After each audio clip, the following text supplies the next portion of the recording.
Covering the bases here, guys. Favorite DK Sportsbook plays in the following categories. So first base, run line or money line. Mr. Friar, you're up.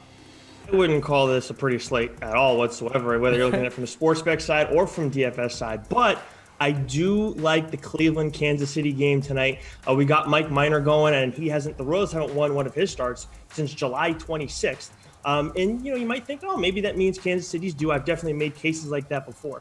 However, Cleveland is mashing left-handed pitching right now. And I know throughout the entire season, they've been kind of like middle of the pack at best, but throughout August, they did really well. And over the last couple weeks, they have the best OPS and the best ISO against left-handed pitching. And you got a guy like Triston McKenzie going. I know there's the shoulder fatigue issue right now. He's just coming off the IL for that, but I mean, that's just more like just give him a little bit extra rest and make sure that he's good. Young guy, and he's doing really well and everything. But over August, he had a quality start in every outing. And I mean, that's kind of underselling it because only one of those outings, he gave up 3 runs in those 4 starts. And the Royals, I know when you look at DFS purposes, they're not a team that strikes out a ton against right-handed pitching. So maybe McKenzie wouldn't be the play there, but they have the worst WOBA against right-handed pitching this season, and they're second worst in the OPS and ISO against right-handed pitching. So I'm going with Cleveland money line tonight. All right, Erik, you're up.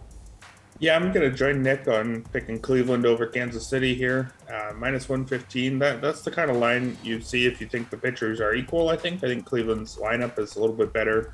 Not good. 21st in the season by WRC Plus compared to 26th for the Royals. But I would expect Cleveland, again, with equal pitchers, to be about a minus 115 there. But I don't think these pitchers are equal. I'm in on Triston McKenzie based on what I've seen from him recently.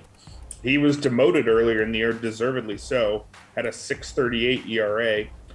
He was striking out a ton of guys, 31.2%, but also walking more than 20% of opposing batters. You just can't stick in the majors, let alone a rotation, if you're walking more than 1/5 of opposing batters.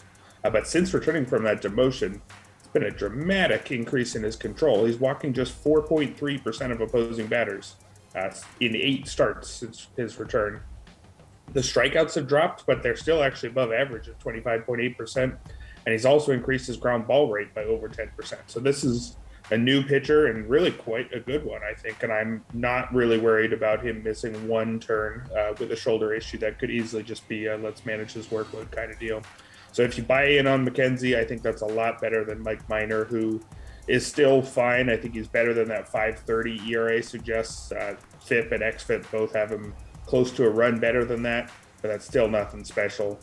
Slightly below average strikeout rate and ground ball rate isn't enough to. I mean, his low walk rate isn't enough to offset those two. So I think he's solidly a back end starter, and I really think McKenzie is showing quite a lot here.